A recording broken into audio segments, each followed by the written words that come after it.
안녕하십니까. 어, 자, 가족법 정론의 강의를 시작을 하도록 하겠습니다. 가족법 정론 편에서, 가족법 정론 중에서 상속법을 우선 먼저 강의를 하도록 하죠. 자, 우리 이제 교재는 137페이지입니다. 137페이지 상속법 중에서 제1절 총설 파트를 보실 텐데, 자, 오늘의 주제는 자, 상속을 누가 받아야 되느냐. 그러니까 상속이라는 것의 의미, 그 다음에 상속인이 누구냐라는 것을 중심으로 해서 강의를 진행을 한번 해보도록 하겠습니다. 자, 여러분 이제 상속이라는 것은 뭐죠? 상속은 피상속인, 죽은 사람이 되겠죠. 피상속인의 재산적 권리와 의무가 피상속인의 배우자와 피상속인의 일정 범위 혈족들에게 법률상 당연히 승계가 되는 것을 상속이라고 얘기를 합니다.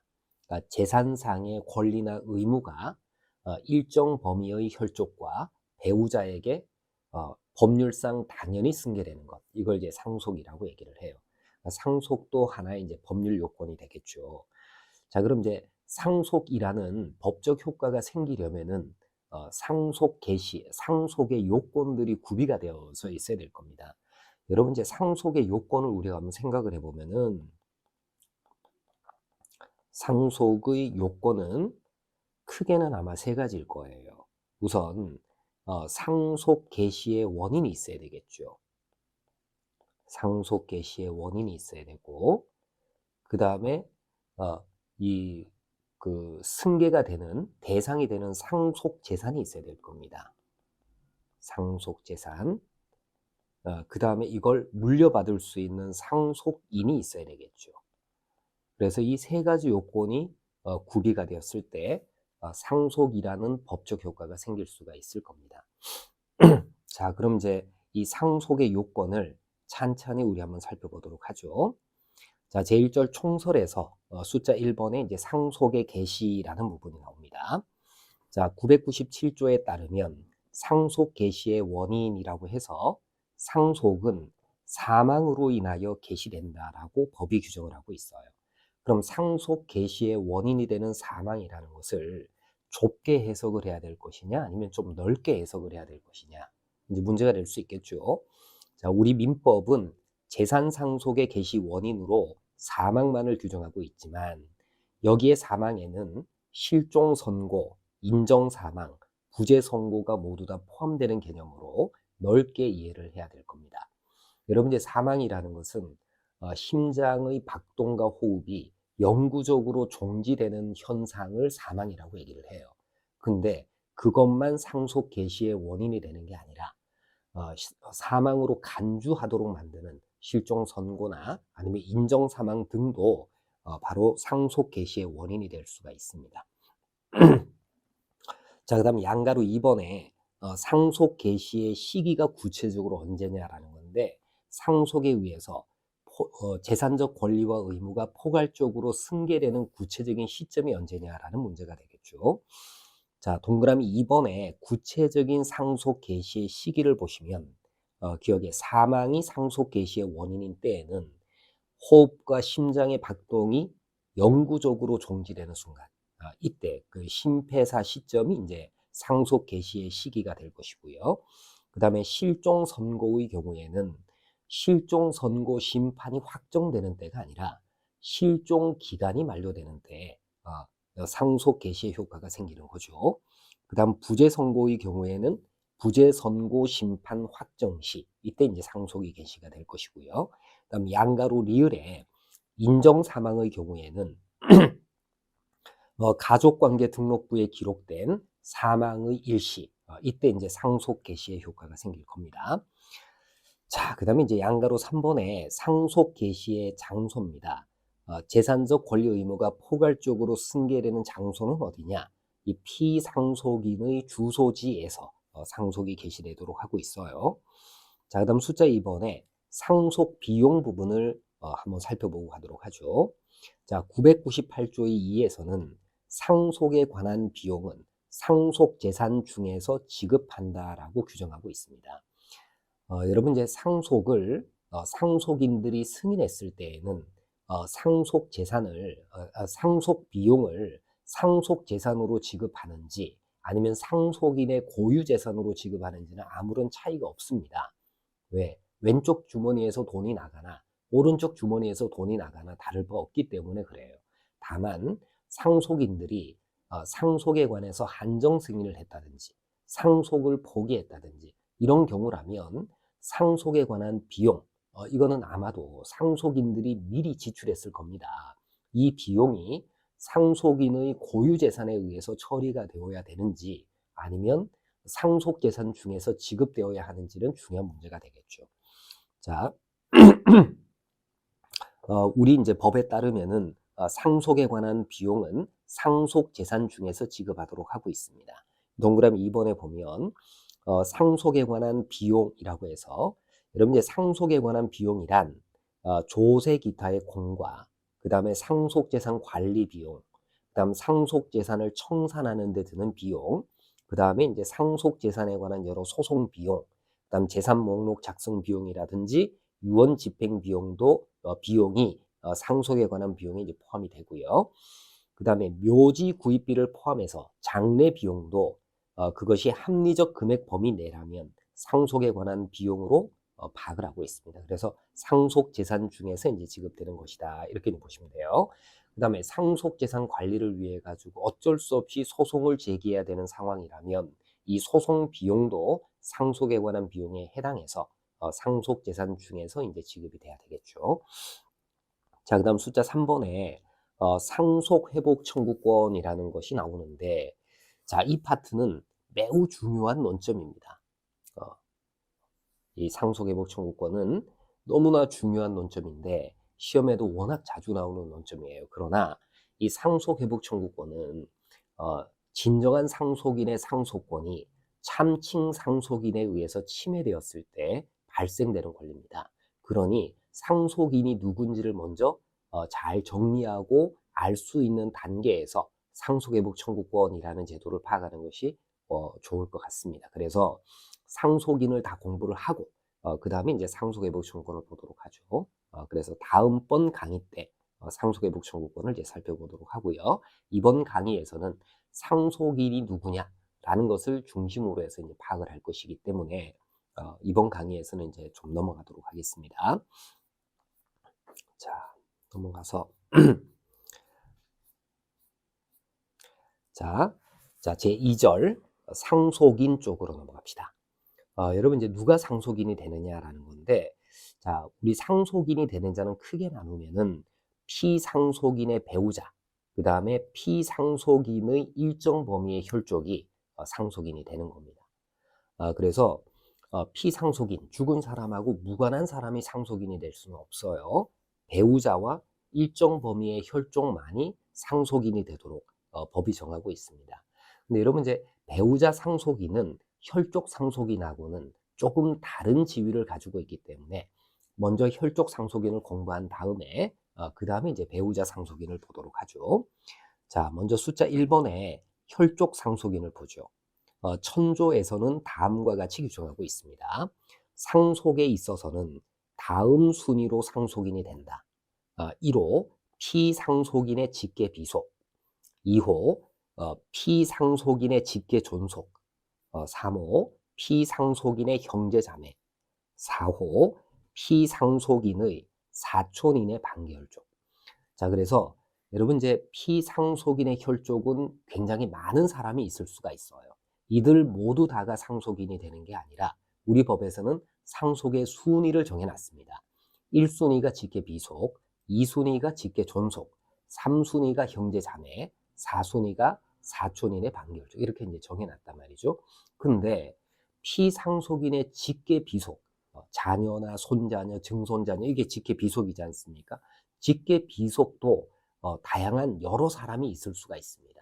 그래서 직계 비속의 지위를 가지고 있는 자가 여러 명일 때 이때 상속인을 누구로 해야 되느냐라는 것을 2항이 정하고 있어요. 2항에서는 전항의 경우에 동순위 상속인이 수인인 때에는 최근친을 선순위로 하고, 그러니까 촌수를 가지고 상속인을 정한다는 겁니다. 촌수가 가까운 촌수를 가지고 있는 자가 상속인이 되고요. 그 다음에 동친 등의 촌수가 같은 상속인이 수인인 때에는 공동 상속인이 된다라고 정하고 있습니다. 자, 그다음 사망.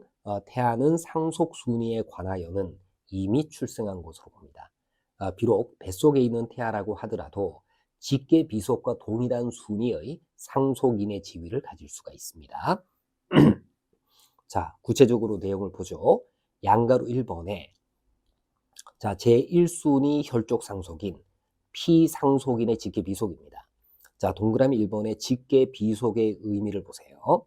자, 직계 비속에는 피상속인의 자녀, 손자녀, 증손자녀 등은 물론이고 외손자녀, 외증손자녀 등이 모두 다 포함이 됩니다. 자, 직계 비속이면 자연 혈족이냐 법정 혈족이냐라는 것은 문제가 되지는 않습니다. 여러분, 법정 혈족은 양자를 얘기를 합니다. 자연 혈족은 혈연 관계가 연결이 되어서 있는 혈족을 얘기를 하고요.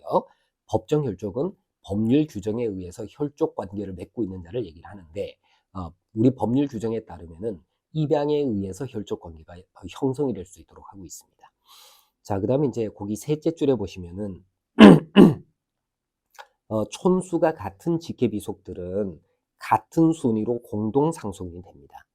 자, 이 중에서 양자는 자, 누군가가 어떤 사람의 양자로 입양이 되었을 때 양자하고 그 다음에 양가 사이에서는 법정 혈족 관계가 생겨나지만 양자와 친생 부모 사이에서 자연 혈족 관계가 종료되지는 않습니다. 그래서 양자는 양 부모의 직계 비속일 뿐만 아니라 생가 부모의 직계 비속이기도 하죠. 그래서 양자는 양가 부모와 생가 부모 모두에 대해서 상속권을 가지게 됩니다. 그러니까 주의하실 것은 우리 양자 중에 친양자라는 개념이 있어요. 친양자는 법원의 심판에 의해 가지고 양자로서의 지위를 취득하는 자가 되는데, 친양자는 앞에 친이 붙은 것은 친생자와 동일한 지위를 가지는 양자다라는 의미에서 친이 붙은 거예요. 그래서 친양자는 친양자 입양이 확정이 되면은 생가와의 혈족 관계가 종료가 되어버립니다. 그래서 친양자는 이 양가 부모에 대해서만 상속권을 가질 뿐이지 친생의 부모에 대해서는 상속권을 가질 수가 없습니다. 그다음 주의하실 것은 정모서자 관계. 그러니까 서자라는 게 혼인 외에서 출생한 자녀를 얘기를 하죠. 이 혼인 외에서 출생한 자녀를 생부가 자기가 혼인에 있는 사람하고 사이에 그 자녀로 받아들이고 키우는 경우들이 있어요. 이럴 때 그 배우자하고 혼인의 출생자 사이의 관계를 정모서자 관계라고 얘기를 합니다. 그 다음에 계모적자 관계. 자, 계모는 새어머니다 이렇게 생각을 하시면 되겠죠. 혼인 중에 출생한 자녀하고 그다음 어머니가 돌아가셔서 새어머니하고 관계를 맺고 있어요. 계모적자 관계가 될 겁니다. 이 계모적자 관계나 정모소자 관계는 서로 간의 혈족 관계가 아니라 인척에 불과하기 때문에 상속권은 인정되지는 않습니다. 서로가 서로를 상속할 수는 없다. 이렇게 알아두시고, 자, 그 다음에 이제 직계비속의 상속 순위를 보죠. 자, 직계비속은 촌수를 기준으로 해서 상속 순위를 정하고, 같은 촌수의 직계비속이 수인인 때에는 공동 상속인이 됩니다. 그리고 현행법은 남녀 간의 상속 순위나 상속분의 차별을 철폐해서 완전 균분주의를 취하고 있는 게 현행민법의 태도죠. 자, 그 다음 이제 동그라미 3번에 손자녀 상속의 성질입니다. 여러분, 이제 손자녀는 피상속인하고 촌수가 이촌이에요. 그래서 손자녀가 상속인이 되기 위해서는 선순위 상속인인 자녀들이 존재하지 않거나 아니면은 무슨 상속을 포기했거나 이랬을 때에만 손자녀가 상속을 받을 수가 있습니다.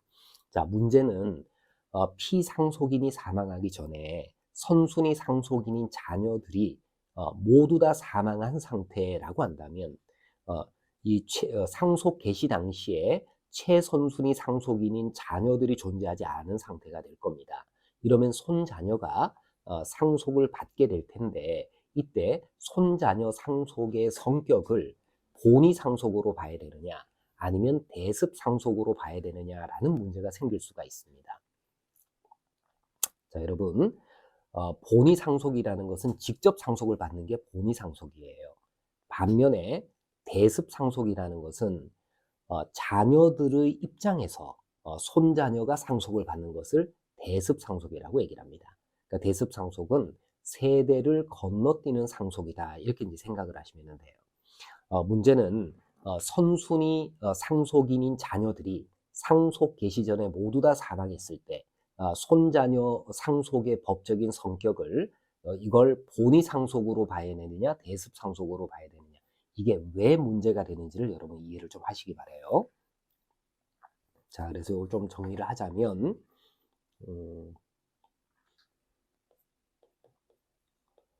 손자녀 상속의 성질. 자, 예컨대 X라는 사람이 있어요. 이 사람이 이제 피상속인이고 이 사람의 재산적 권리 의무가 누군가에게 승계가 되어야 되는 상황이다 라고 가정을 한번 해보죠. 그리고 X의 혈족으로는 자, X의 혈족으로는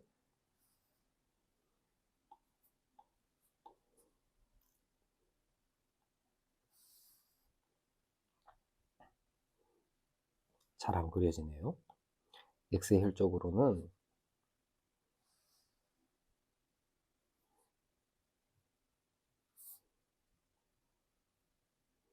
자, A라는 자녀와 그 다음에 B라는 자녀가 있다고 가정을 한번 해봅시다. 자, X의 혈족으로는 A와 B가 있고요. 그 다음에 A는 그 자녀로 A1이 있다. 이렇게 가정을 한번 해보세요.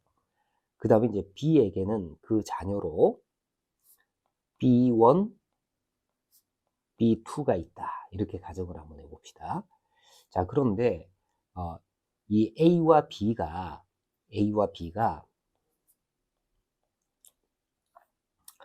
피상속인인 X가 사망하기 전에 상속 개시 전 모두 다 사망했습니다. 자, 이랬을 때 이 손자녀 상속의 법적인 성격을 어떻게 봐야 되느냐? 그러면 이제 X가 사망했을 때에는 A1, B1, B2가 X의 재산을 물려받아야 될 겁니다. 이럴 때 이 상속의 성격을 이거를 본위 상속으로 봐야 되느냐? 아니면 대습 상속으로 봐야 되느냐?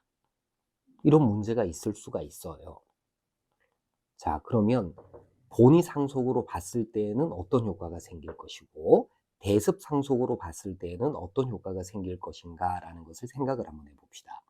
만약에 A1, B1, B2가 본위 상속을 하는 경우다라고 하면 이때는 A1, 그 다음에 B1, B2의 상속분은 어때요? 상속분은 균등하다 이렇게 봐야 될 겁니다. 그래서 각 3분의 1의 지분에 따라서 3분의 1 지분에 따라서 X의 재산을 물려받게 될 겁니다. 반면에 이걸 대습 상속으로 보게 되면은 A1은 A의 지위에서 상속을 받겠죠. 그 다음에 B1과 B2는 B의 지위에서 상속을 받게 될 겁니다. 그죠? 그래서 대습 상속으로 보게 되면은 A1의 상속 지분율은 2분의 1이 될 거예요. 왜? A가 가지고 있는 상속 지분을 A의 지위에서 취득하는 것이기 때문에. 반면에 B1과 B2는 전체 상속 재산에 관해서는 4분의 1의 지분 비율을 가지게 될 거예요. 왜냐하면 B가 가지고 있는 상속 지분 2분의 1을 B1과 B2가 나누어서 가지기 때문에 그렇죠. 자, 그래서 본위 상속으로 봤을 때와 대습 상속으로 봤을 때에는 상속 지분율이 달라질 수밖에 없습니다. 어느 쪽으로 보는 게 합리적이냐 이런 문제가 생길 수가 있겠죠. 자, 우리 판례는 이거를 대습상속으로 파악을 하고 있어요. 자, 그리고 이 판례의 태도가 여러분 타당하다라고 좀 이해를 하실 필요가 있습니다. 자, 이런 상황을 한번 생각을 해보세요. 만약에 A만 사망을 했고 B는 생존해 있는 상황이다라고 가정을 한번 해보세요.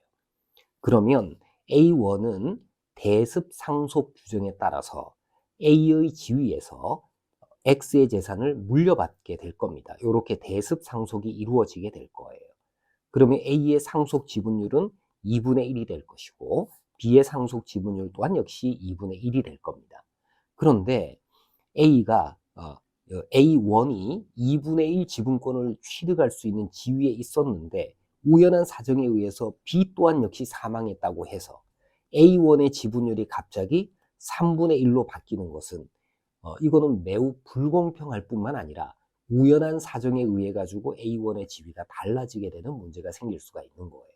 그래서 이런 문제 때문에 우리 판례는 선순위 상속인인 자녀들이 상속 개시 전에 모두 다 사망했거나 결격자가 되었다. 즉 대습 상속의 원인이 있었을 때에는 손자녀 상속의 법적인 성격을 대습 상속으로 보고 있습니다. 이렇게 이해를 하시면 되겠죠. 자, 그래서 우리 교재를 보시면은 손자녀 상속의 법적인 성격입니다. 자, 양가로 니은의 판례를 보면 피상속인의 자녀가 상속 개시 전에 전부 사망한 경우에 피상속인의 손자녀는 본위 상속이 아니라 대습 상속을 한다. 이렇게 보고 있어요. 자, 그 다음에 이제 이순이 혈족 상속인으로 직계 존속이 있죠. 자, 그 다음에 이제 기타 혈족 상속인으로 피상속인의 형제 자매하고 피상속인의 사촌인의 반결족이 있습니다. 여러분 이제 형제 자매 개념을 좀 알아두세요. 자, 형제 자매라는 개념은 어머니나 아버지 어느 한쪽을 같이 하는 혈족을 형제 자매라고 얘기를 합니다. 그러니 아버지를 같이 하지만 어머니가 서로 다르다. 이런 자들도 형제 자매가 되는 거예요. 뿐만 아니라 아버지는 다르지만 어머니가 같다. 이런 경우에도 형제 자매가 되는 겁니다.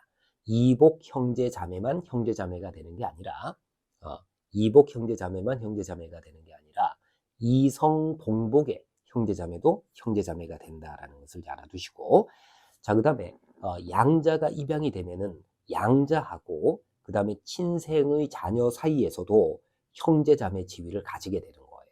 그래서 양자는 양부모의 법정 혈족으로서 직계 비속이지 않습니까? 그럼 양부모의 친생의 자녀가 있다면은 둘 사이에도 형제 자매가 되는 겁니다. 그래서 법정 혈족하고 자연 혈족 사이에서도 형제 자매가 된다라는 것을 이제 잘 알아두시고요. 자, 이렇게 해서 우리가 혈족 상속인들을 쭉 다 살펴봤습니다. 자, 그다음 이제 숫자 2번에 배우자 상속인을 보도록 하죠. 자, 1003조를 보세요. 1항 피상속인의 배우자는 천조 제1항 제1호와 2호 규정에 의한 상속인이 있는 경우에는 그 상속인과 동순위로 공동 상속인이 되고, 그 다음에 그 상속인이 없는 때에는 단독 상속인이 된다. 그래서 배우자 상속인의 경우에는 단독 상속인이 되는 게 아니라 혈족 상속인 중에서 직계 비속과 직계 존속이 있다면은 직계 비속이나 직계 존속과 동순위의 상속인이 되고요.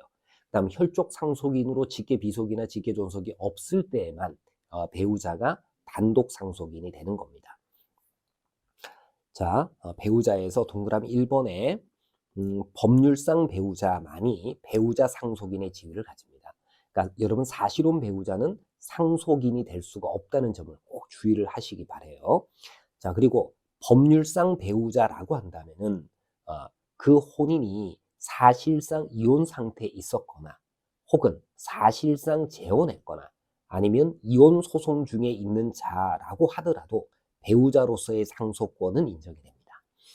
자, 그 다음에 이제 동그라미 2번에 자, 요거 이제 꼭 기억을 좀 해두셔야 되는데 배우자의 상속분을 어떻게 봐야 되느냐. 특히 배우자가 직계 비속이나 직계 존속과 공동 상속인이 되었을 때 배우자의 상속분을 직계 비속이나 직계 존속하고 똑같이 봐줘야 될 것이냐라는 건데, 현행법은 배우자는 직계 비속이나 직계 존속의 상속분의 5하를 가산해서 그 상속분으로 한다라고 법이 정하고 있습니다. 그래서 배우자 상속분을 가산시키고 있습니다. 근데 이거는 우리가 한번 생각을 해볼 필요가 있어요. 여러분, 이제 배우자 상속분을 왜 가산할까요? 자, 이렇게 한번 생각을 한번 해봅시다.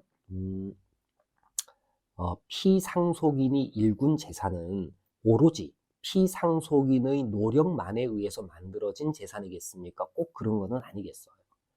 피상속인의 노력만에 의해서 만들어진 재산이라고는 할 수가 없을 겁니다. 왜? 부부가 공동으로 노력해서 일구는 재산이 거의 대부분 부부 재산이지, 부부의 어느 한쪽만이 그 그 재산을 일구는데 기여를 했다, 이렇게 보기는 어려울 거 아니겠습니까? 그죠? 자, 그래서 부부가 공동으로 일군 재산이 명의를 이 피상속인의 명의, 남편 명의로 해두었다라고 해서 그 재산이 오로지 모두 다 상속 재산이 되어서 배우자가 그 재산을 물려받아야 된다, 이렇게 보는 것은 적절치가 않습니다. 우리가 30년 산 부부가 이혼을 했다라고 한다면은 부부가 혼인 중에 형성한 재산을 이걸 분할해 가지고 각각의 배우자들의 몫을 찾아서 그걸 분할을 하지 않습니까? 이게 이혼에 따른 재산 분할이에요. 근데 이혼하기 전에 배우자 일방이 사망했다고 해서 그 재산이 오로지 사망자의 스스로 일군 재산으로 봐서 배우자는 그 재산을 상속받는다라고 해버리면 배우자는 상속세를 내야 되는 부담이 생길 거 아니겠습니까? 물론 상속법에서는 뭐 배우자 공제라고 해가지고 상속세를 이제 공제할 수 있는 그러한 규정들을 만들어 두고는 있지만 재산이 굉장히 많다라고 가정을 한번 해보세요. 그러면 이 그 상속인인 배우자가 자기가 일군 재산을 자기가 찾아오는 데 대해서 상속세를 내야 되는 굉장히 이상한 결과가 될 거 아니겠습니까? 그래서 실제로 돈이 있는 사람들은요, 부부 일방이 사망하기 직전에 이혼하는 경우도 있어요. 이혼해서 재산 분할을 통해 가지고 재산을 가져가고, 그러면 이제 자기 몫을 찾아온 것이기 때문에 여기에는 세금이 부과가 되지는 않아요. 그죠? 이러는 경우가 있습니다. 이런 점을 고려해서 배우자 상속분을 가중시키는 겁니다. 근데 배우자 상속분을 어떻게 가중시키느냐 하면은 직계 비속이나 직계 존속의 상속분의 5하를 가산하는 방법으로 가중시킵니다. 이거는 사실은 조금 문제가 있죠. 왜냐하면 배우자의 기여를 고려해서 상속재산 중에 일정한 몫은 배우자의 노력에 의해서 만들어진 것이니까 이건 빼고 나머지 재산을 가지고 상속의 대상으로 삼는 것이 오히려 합리적일 겁니다. 근데 현행법은 그런 태도를 취하고 있지는 않습니다. 현행법은 직계비속이나 직계존속의 상속분의 5하를 가산하는 방식으로 배우자 상속분을 정하고 있는데, 장기적으로는 이러한 입법의 태도는 변경이 되어야지 아마 될 겁니다. 자, 그 다음에 이제 동그라미 3번에 사실혼 배우자인데요. 사실혼 배우자는 상속권은 없다.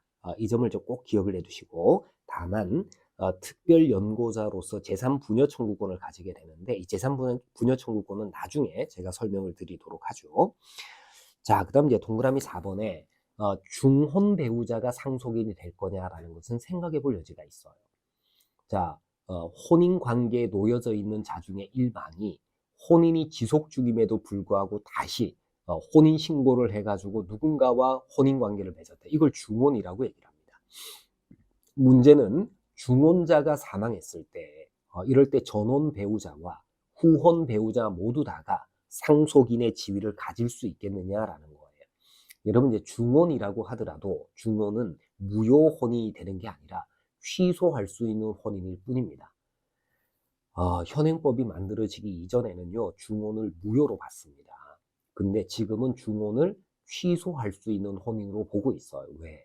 그래야지 중혼 중에 태어난 자녀들의 신분상 지위가 보장이 될 수가 있습니다. 그래서 중혼은 지금은 무효가 아니라 취소 사유가 있는 혼인에 불과하다. 이 점을 이제 먼저 알아두시고, 그럼 이제 중혼자가 사망했을 때 전혼 배우자나 중혼 배우자, 후혼 배우자가 모두 다 상속인이 될 수가 있겠느냐. 배우자 상속인이 되는 겁니다. 중혼 배우자도 법률상 배우자이기 때문에